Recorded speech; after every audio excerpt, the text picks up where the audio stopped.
Dear students, today I am आज मैं उन सारे स्टूडेंट से बात करना चाह रहा हूँ जो कहीं ना कहीं तैयारी में हैं। बहुत सारे स्टूडेंट कोटा में हैं, बहुत सारे स्टूडेंट यहाँ पटना में हैं, बहुत सारे लोग तैयारी कर रहे हैं। आज मैं सिर्फ उन अच्छे स्टूडेंट के साथ बात करना चाहता हूँ जो कि अपनी तैयारी में बड़ी ईमानदारी से मेहनत कर रहे हैं, लेकिन अननेसेसरी बहुत सारी बातें उसमें होते रहती हैं। तो उसका कारण आपको सबसे पहले ये सोचना पड़ेगा कि आप किसके लिए ज़िम्मेदार हैं। आप अपने लिए ज़िम्मेदार हैं और आपके हाथ में क्या है? आपके हाथ में सिर्फ मेहनत करना है। सफल होना नहीं होना वो दूसरी बात है। आप अपनी मेहनत ईमानदारी से करिए। कुछ मार्क्स कम हो, कुछ परसेंटेज कम हो, उससे बहुत ज़्यादा फ़र्क नहीं पड़ना है। दूसरी बात, अगर मान लीजिए क्वालिफाई करने का जो रैंक है अगर उतना आपको आ जा रहा है, प्रैक्टिस सेट बना रहे हैं, सब कुछ बना रहे हैं, तो अननेसेसरी जो है दूसरे के बारे में किसको कितना आ रहा है, किसको कितना कम है, किसका क्या ज़्यादा है, किसी से क्या कंपैरिजन करना। आप अपने लिए अपने को सेल्फ एनालाइज करिए, आप सही से कर पा रहे हैं या नहीं कर पा रहे हैं। दूसरी बात कि भीड़ कितना है उससे भी आपको कोई फ़र्क नहीं पड़ना चाहिए। आप लोग देखें हैं अपने स्कूल कॉलेज में, जैसे स्कूल में जो सिंसियर स्टूडेंट रहा है आपके क्लास में, बामुश्किल 10 बच्चा 15 बच्चा जो सिंसियरली प्रिपरेशन किया, सिंसियरली तैयारी किया, तो उसका रिज़ल्ट हुआ अपना जो है सो है। कुछ लड़का एग्ज़ामिनेशन प्रेशर के कारण 1-2 नंबर इधर हो गया, नोइंगली कुछ क्वेश्चंस मिस्टेक हो गए तो उससे गड़बड़ हो गई, चलिए वो आ गया। लेकिन किसी के टैलेंट में कमी नहीं आई है, ठीक है। एग्ज़ामिनेशन आपका पूरे टैलेंट को नहीं इवेलुएट करता है, ठीक है। एग्ज़ामिनेशन जो आपका एग्ज़ामिनेशन हॉल में जो मेंटल फिज़िकल जो कंडीशन है, बस उसके अकॉर्डिंग आपको वो मार्क्स आता है या नहीं आता है। तो उसको किससे मेंटेन करना है? उसको मेंटेन सिर्फ ऐसे करना है कि बहुत ज़्यादा प्रेशर लेकर के काम नहीं करना है, राइट ना। हम जितना पढ़े हैं, जितना हमको आ रहा है वो हमसे ना छूटे, बस इतना हमको ध्यान रखना है। दूसरा, टाइम मैनेजमेंट सबसे इम्पॉर्टेंट चीज़ है। किसी भी एग्जामिनेशन में टाइम मैनेजमेंट बहुत इंपॉर्टेंट चीज़ है। अगर टाइम आपने पहले से, चलो जो क्वेश्चन आ रहा है अच्छे से बना लिया, टाइम मैनेजमेंट हो गया। मान लीजिए कुछ क्वेश्चंस नहीं आते हैं, कोई बात नहीं है, उसका स्पेस छोड़ करके या फिर उसको आगे बाद में अटैम्प्ट करने के लिए उसको छोड़ दीजिए, अपना सारा क्वेश्चन बना लीजिए। आपने अच्छे से पढ़ा है, डेफिनेटली आपके बैक ऑफ माइंड से वो आ जाएगा। ये साइकोलॉजिकल और ब्रेन का ये अपना फीचर होता है। पहले आप जो बना लिए अच्छे से बना लीजिए, कहानी ख़त्म हो गया उसका। उसके बाद आपके पास जो टाइम बचा है आप रिवीजन करेंगे, तो जब आप रिवीजन करेंगे तो आपको नज़र आ जाएगा कि ये क्वेश्चन मेरे से छूट गया, वो क्वेश्चन छूट गया। अभी आपके पास टाइम है, कुछ सेकंड रुकिए, उस क्वेश्चन को आपका ब्रेन वापस से आपको आंसर दे देगा, आप आंसर कर सकते हैं। लेकिन अगर आपको ये लगे कि नहीं अभी बना रहा हूँ, अभी ही बन जाए, अभी ही बन जाए, तो पता चला वो टाइम ज़्यादा लग गया और कहानी ख़त्म हो गई। इधर जो कॉम्पिटिटिव एग्ज़ाम की बात नहीं कर रहा, इधर बोर्ड के एग्ज़ाम की बात मैं कर रहा हूँ। तो आपको हर सीबीएसई बोर्ड से हैं या किसी भी बोर्ड से हैं तो मार्क्स अब स्टेप पे मिलता है।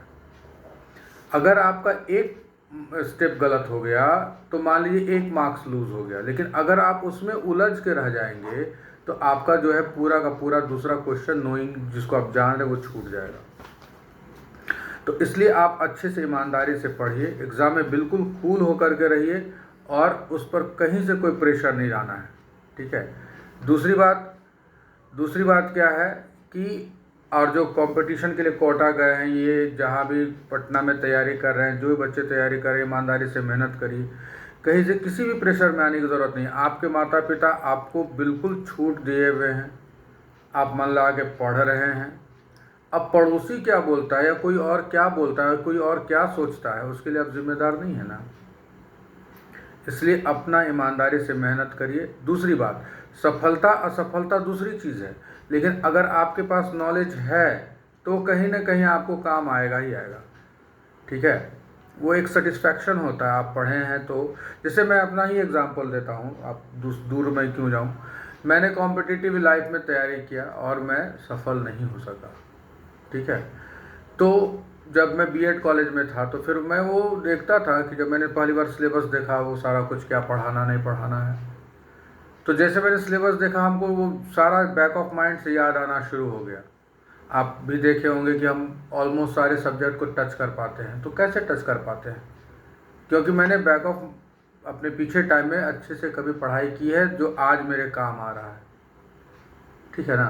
तो वो आपका कहीं बेकार नहीं जाएगा। आपको अगर दूसरा एग्जांपल देता हूँ कि एपीजे अब्दुल कलाम को आपने सुना है, जाना है, उनके बायोग्राफी को आप पढ़ें, उनके बायोग्राफी को आप जानें, तो उनका एडमिशन आईआईटी में नहीं हो पाया।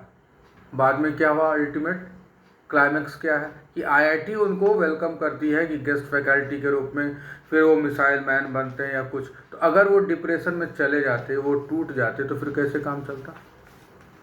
राइट ना। इसलिए सबसे इम्पोर्टेंट चीज़ है अपने आप को जानना और अपने आप को संभालना, ठीक है। कभी कभी पेरेंट्स, आप बहुत सारे अच्छे बच्चे हैं, अच्छे पेरेंट्स हैं जो कि अपने बच्चों को प्रेशर नहीं देते, देना भी नहीं चाहिए, लेकिन कुछ पेरेंट्स देते हैं प्रेशर, तो उनसे भी हमारी कोई शिकायत नहीं है। लेकिन बच्चों को मैं यही कहना चाहूँगा कि आप अपने लिए ईमानदार हैं, जान रहे हैं अगर आईआईटी नहीं हुआ तो क्या सारा इंजीनियरिंग कॉलेज बंद हो जाएगा? बहुत सारा एनआईटी है, उसमें आपका एडमिशन होगा। अगर आप आईआईटी नहीं हो पाया, सपोज करिए आईआईटी आपका नहीं हो पाया, अगर आपका अनदर इंजीनियरिंग कॉलेज में नहीं हो पाया, अगर आपने डिप्लोमा करके पॉलिटेक्निक में चले गए, तो एक जूनियर इंजीनियर की जो वैकेंसी आती है उससे 4 गुना वैकेंसी आती है जूनियर इंजीनियर की। और जूनियर इंजीनियर का जो प्रमोशन होता है वो नेक्स्ट प्रमोशन इंजीनियर का होता है। कहाँ से है? कोई परेशानी नहीं है। अगर मान लीजिए आप नीट कर रहे हैं, बहुत सारा अनदर एग्जामिनेशन है, आप उसमें भी अपियर हो सकते हैं, तो वो जो पढ़ा है आपने वो सारा काम आ जाएगा। लाइफ का जो गोल है वो आपको सक्सेस और सुखी होना है, राइट ना। ये नहीं कि हम किसी को मतलब कंपटीशन में अपने आप को इतना एग्जॉस्ट कर लें कि हमको कुछ मिले ही नहीं, मिल के भी नहीं मिले, ऐसा कुछ नहीं करना है। किसी के अनदर फोर्सेस के, किसी अनदर थॉट को लेकर के हम अपने आप को परेशान करें, ये तो अच्छी बात नहीं, ठीक है। आप लोग जहाँ भी हैं, कोटा में हैं, पटना में हैं, दिल्ली में हैं, जहाँ भी हैं, आप पढ़िए, आराम से पढ़िए, ईमानदारी से पढ़िए। रिज़ल्ट का फिक्र मत करिए, रिज़ल्ट आएगा ही आएगा। इसमें नहीं आएगा तो उसमें आएगा, उसमें नहीं आएगा तो उसमें आएगा। अगर मान लीजिए किसी भी हाल में अगर आपका नहीं होता है, एकदम टू द पॉइंट मैं बताता हूँ, तो आप जब ग्रेजुएशन करके पीजी करिए, पीजी करने के बाद लेक्चररशिप का आएगा। तो जब आप लेक्चरर बनते हैं, लेक्चरर एक बहुत रेपुटेटेड पोस्ट होता है, एक गजटेड पोस्ट हो जाएगा, और फिर आप जो है मतलब सब समझ ही रहे हैं। तो बहुत सारे ऑप्शंस आते हैं। लेक्चरर अगर आप बनते हैं, लेक्चरर आप बनते हैं, तो फिर आप बच्चों को कैसे पढ़ाएंगे जब तक आपके पास डेप्थ नहीं है, राइट ना। तो जीवन का बहुत सारा एस्पेक्ट होता है, इसलिए उन सारे एस्पेक्ट को ध्यान में रखना है। ये नहीं हुआ इसका मतलब थोड़े कि ज़िंदगी ख़त्म हो जाएगी, राइट ना। अभी आप लोग यंग हैं, मन लगा के पढ़िए, बिना किसी लाग लपेट करके, बिना किसी दूसरा कोई क्या बोलता है। आपको एक बड़ा फनी सा बात बताऊं कि किसी के घर में अगर बेटी है तो उसके बाप को परेशानी नहीं होती, पड़ोसी को परेशानी होती है कि उसकी बेटी कुंवारी है। वो सब आप मत सोचिए। किसी को बाप को ये परेशानी नहीं होती कि उसका बेटा तैयारी कर रहा है, बहुत इतना दिन से लगा हुआ है, कुछ नहीं हो पा रहा है। बाप तैयार है, बाप को लग रहा है कि मेरा बेटा सही से पढ़ रहा है, पड़ोसी को परेशानी होती है कि बाप रे फलना के बेटा ऐसे है वैसे है। तो उन सब बात पर आपको दिमाग नहीं लगाना है। आप अपने लिए रिस्पॉन्सिबल हैं, अपने पेरेंट्स के लिए रिस्पॉन्सिबल हैं। अगर पेरेंट्स का आप पे भरोसा है, अगर आपका खुद पे भरोसा है, तो सफलता मिलेगी ही मिलेगी। मार्क्स कुछ 19-20 हो जाएगा, कोई दिक्कत नहीं है, राइट ना। सक्सेस इंपॉर्टेंट है। अब देखेंगे सीबीएसई भी क्या क्राइटेरिया लगाया है, तो ग्रेडिंग सिस्टम क्यों आया है। एक ग्रेड में 95 से लेकर के 100 तक सब है। अब 90 प्लस कोई भी बच्चा है तो उसका आईक्यू डेफिनेटली ऊपर कुछ होगा, तभी तो वो एक ग्रेड में जा रहा है। सारा एक ग्रेड में आता है। अगर 1-2 मार्क्स इधर उधर रह गया तो बेकार में अननेसेसरी डिमोरलाइज होना या डिप्रेशन में जाना, ये कहीं से उचित नहीं है। अपने आप को संभालिए, मेडिटेशन करिए, जो भी होगा सब सही होगा।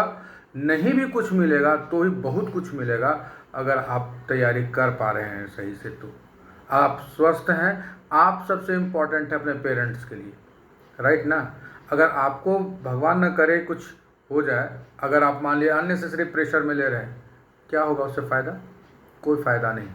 इसलिए कान भगवान 2 दिए हैं, दूसरे की बातों को सुनिए और आराम से निकाल दीजिए हर बात। एक बार स्वामी विवेकानंद का एक बड़ा अच्छा सा स्टेटमेंट है कि अगर कोई आदमी अपनी छोटी छोटी परेशानियों में लगा होता है, उसको दूर करने में लगा होता है, तो वो अपने लिए खुद बहुत बड़ी परेशानी का कारण बन जाता है।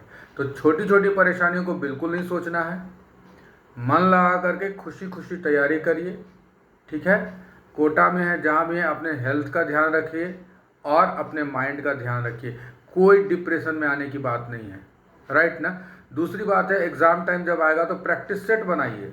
प्रैक्टिस सेट सबसे इम्पॉर्टेंट चीज़ है, उसके हिसाब से स्कोर करिए। लेकिन फिर भी अगर एग्ज़ाम में किसी भी स्थिति में अगर नहीं होता है तो आपके पेरेंट्स, ठीक है, उनका पैसा डूबा है या फिर कुछ हुआ है तो वो तो कुछ बोलेंगे, लेकिन जीवन है, यही सिर्फ एग्ज़ाम आईआईटी और मेडिकल या नीट या ऐसा कुछ नहीं है, और भी बहुत सारा कुछ है जीवन में। लेक्चरर से बहुत बड़ा चीज़ होता है।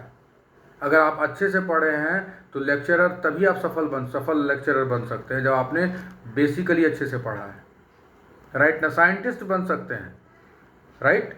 बहुत सारे, जो हम लोग के एक सर थे, उन्होंने भी आईआईटी का तैयारी किया, वो नहीं हुआ। बाद में उनका वो क्या कहते हैं, इसरो में उनका साइंटिस्ट में हुआ। बहुत अच्छा है, बहुत कूल सर थे, बहुत पोलाइट सर थे। भागलपुर से टीएनबी कॉलेज से पीजी उन्होंने किया, सब बहुत अच्छा रहा, बहुत सक्सेसफुल हैं आज के डेट में। अब हमसे संपर्क नहीं है, लेकिन हैं, अच्छी बात है। तो सिर्फ यही बनना कोई ज़रूरी नहीं है। अगर आप यूपीएससी की तैयारी करते, यूपीएससी नहीं हुआ तो एलाइड में, अगर यूपीएससी में आईएएस आईपीएस नहीं मिला, एलाइड मिलेगा, एलाइड नहीं मिला तो कोई स्टेट मिलेगा, ठीक है। तो उस चीज़ को अगर आप कहेंगे हमको आईएएस नहीं मिला, आईपीएस नहीं मिला, हम कुछ परेशानी में पड़ जाएं, तो अच्छी बात नहीं है ना। इसलिए मन लगा के पढ़िए, ईमानदारी से पढ़िए, वो आप करिए आराम से जो आपके हाथ में है, और खुश रहिए, स्वस्थ रहिए। Wish you very very happy and successful life.